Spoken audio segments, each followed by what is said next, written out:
Olá, estamos de volta ao nosso encontro semanal para contar histórias do vídeo popular no Brasil e sobre como o país se transformou nos últimos 30 anos. O programa de hoje exibe o documentário Ver de Verdade, feito em 1991, narrando o julgamento da morte de Chico Mendes, assassinado em 1988.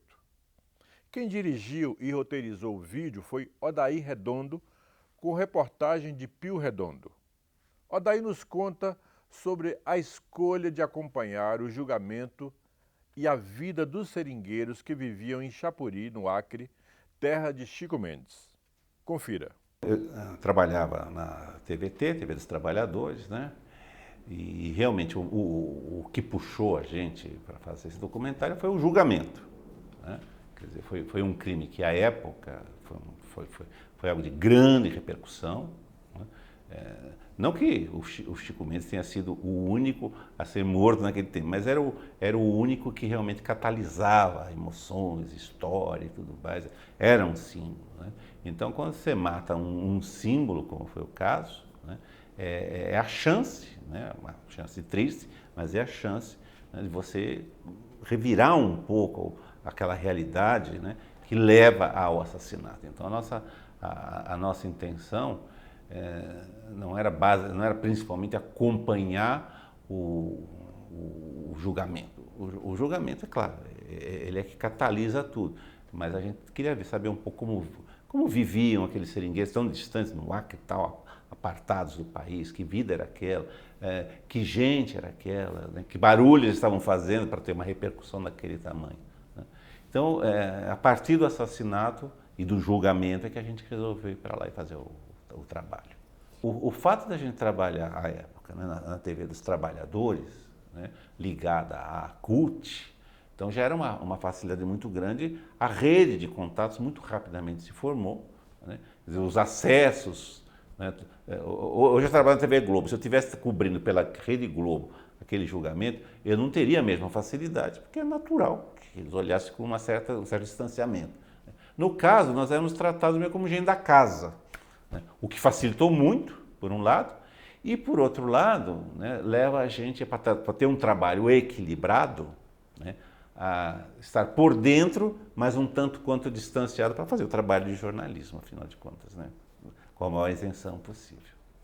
Estava tudo muito saltando, vamos dizer assim, tudo muito aflorando, né, tudo muito à flor da pele, sabe? Todo mundo querendo falar alguma coisa, né? Então, esse desejo de falar, de se expressar, na maior parte das vezes, né, é um sentimento de indignação, sabe? Um sentimento de querer ver a justiça ser realizada, né? Um sentimento de perda, obviamente, né? Tanto que no âmbito do julgamento, acho que houve mais uma ou duas mortes de lideranças, sabe, durante aquele período, em outros espaços, claro, né? Então, isso tudo facilita o trabalho de quem está lá para, sabe, você não precisa ficar trabalhando depoimentos, sabe, pelo contrário, né? O depoimento vem de uma maneira que você tem até que falar, não, para um pouco, chega, vamos ver o que a gente já tem de coisa demais. É ao contrário, né? Porque está tudo à flor da pele ali. Então você abre o microfone, claro, o trabalho é muito mais escolher para onde você vai abrir o microfone, né? Porque ter o que dizer naquele momento todo mundo tinha. Veja agora o trecho do vídeo Ver de Verdade.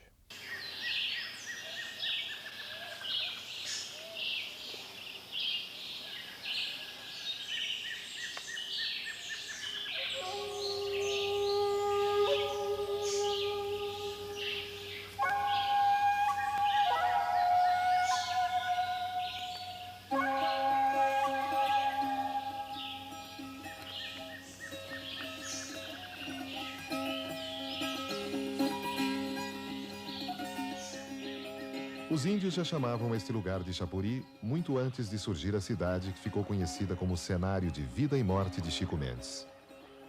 Na língua dos índios, Chapuri quer dizer encontro de águas. Rios que parecem perder vida durante a seca, mas que renascem com as primeiras chuvas. Hoje, a pequena cidade ribeirinha está com 5.000 habitantes, na maioria filhos de imigrantes que chegaram no início do século. Eles vieram de estados nordestinos, fugindo da fome, atraídos pelo ciclo de riqueza da borracha. Chapuri cresceu tendo como ponto de referência um encontro de rios. O julgamento do crime contra Chico Mendes amplia o sentido desse encontro. 12 de dezembro de 1990, dia do julgamento. Do jeito que podem, centenas de companheiros do líder assassinado chegam às portas de Chapuri, que vai ser centro das atenções, e tenta ficar mais bonita. Existe um sentimento comum. O crime não pode ficar impune. Não só pela importância de Chico Mendes, mas também porque o momento é raro. Nos últimos 25 anos, ocorreram no Brasil 1.782 assassinatos de lideranças e trabalhadores rurais.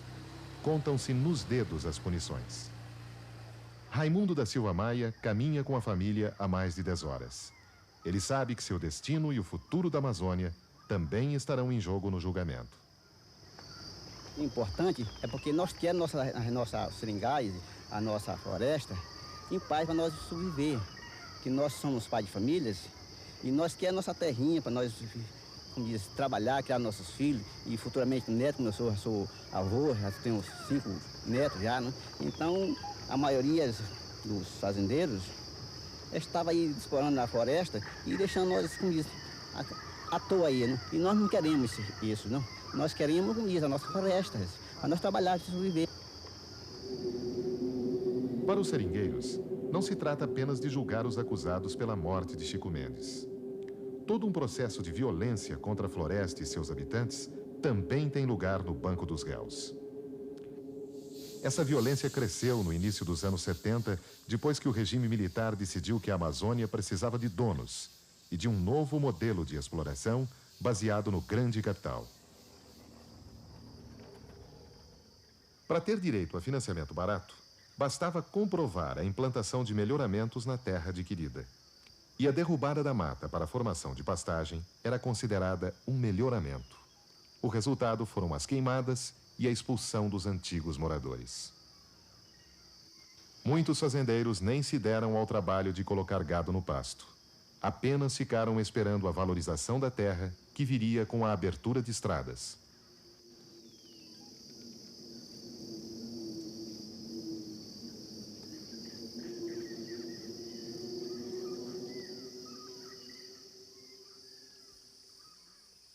Hoje, as famílias expulsas de suas posses na floresta mal conseguem sobreviver nas periferias das cidades. Pelo menos 60.000 famílias deixaram o país e entraram ilegalmente na Bolívia.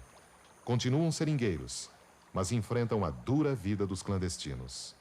Odair Redondo conta um pouco dos objetivos que tinham ao fazer o documentário, sair do caráter judiciário e se aprofundar mais na vida das pessoas atingidas com a morte de Chico Mendes. Eu, embora seja uma pessoa de redação, de direção, de edição, sabe, quer dizer, eu prezo ao extremo o trabalho do repórter, da reportagem, ir sabe, ao confronto com a realidade. Então, tem um belo trabalho, né? É um trabalho de sensibilidade, acho eu. Né? Essa é uma coisa. O tratamento visual do Maurício foi um belo tratamento, levando em conta que as condições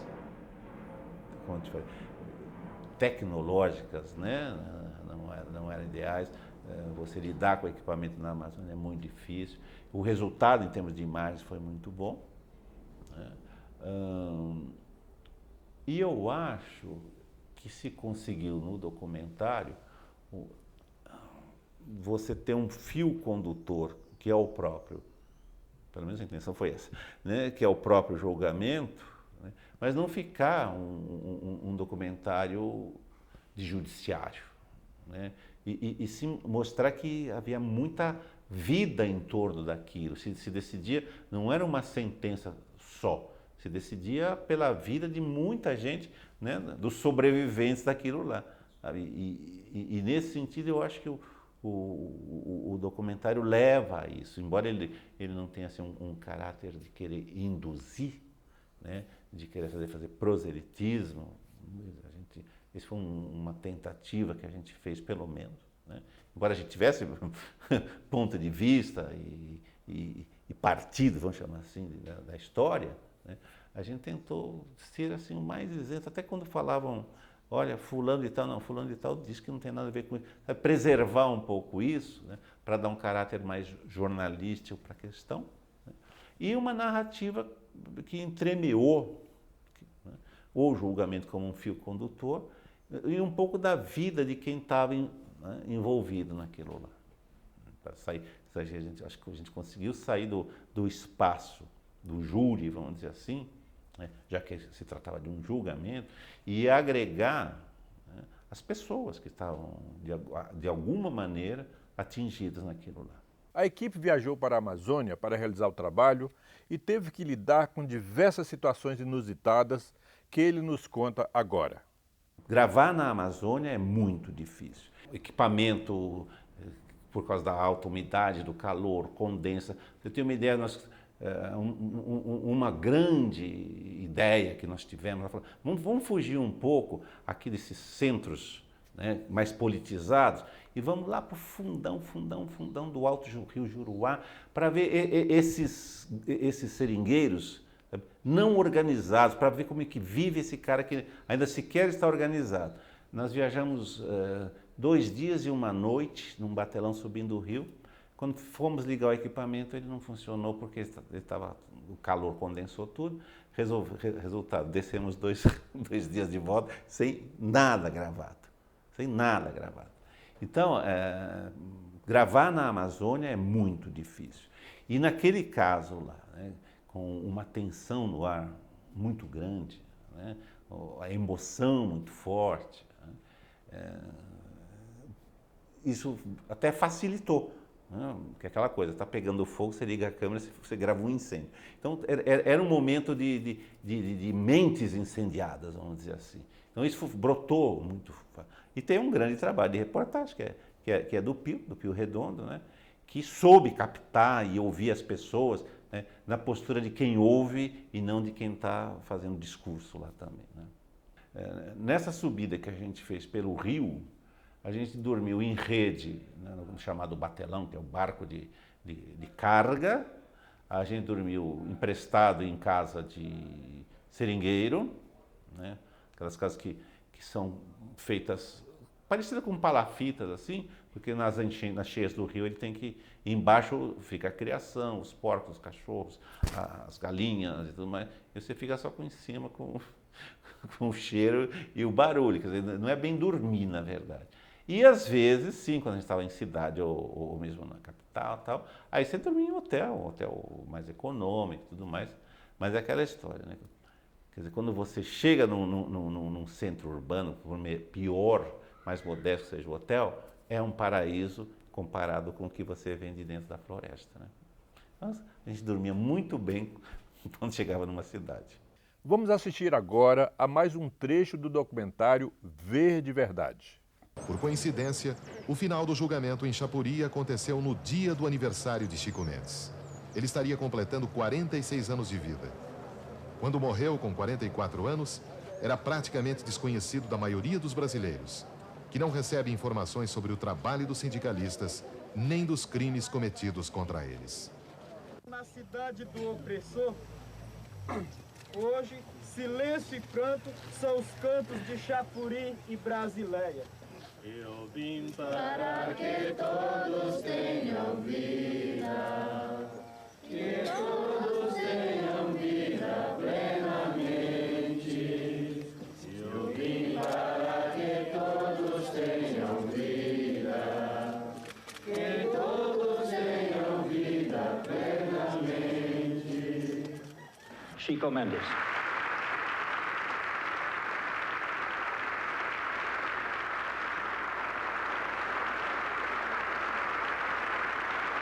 A importância da luta de Chico Mendes foi reconhecida primeiro por entidades internacionais.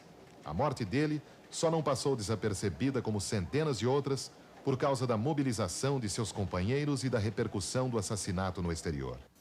As principais imagens de Chico Mendes vivo também foram feitas por realizadores estrangeiros, como este trecho do vídeo da norte-americana Miranda Smith, gravado poucos dias antes do crime.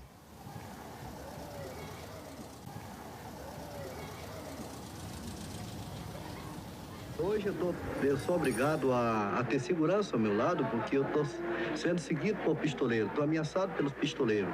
Inclusive, segundo as notícias que estão me chegando de onde para cá, é que eles garantem que nos próximos dias eles darão conta de mim. Mas eu tenho um compromisso moral comigo, que essa luta eu não posso largar. Mesmo que tenha que algum dia receber balas assassinas, mas nós temos um compromisso de levar para frente.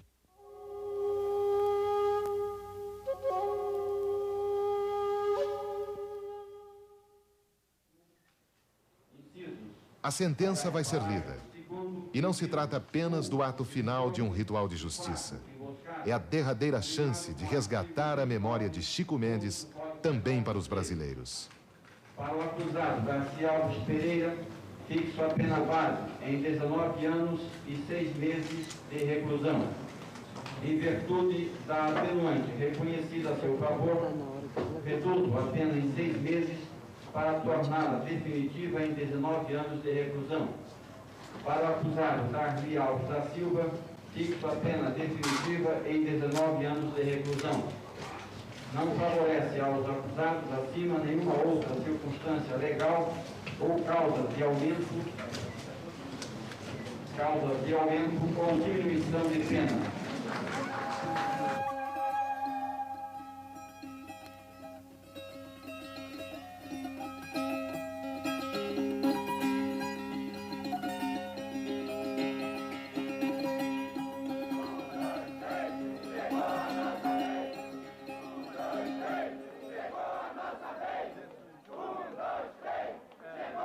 Estamos lamentando ainda a perda do companheiro Chico, que ainda está vivo para nós ainda, nas ideias, na perspectiva de luta, na coragem, na organização.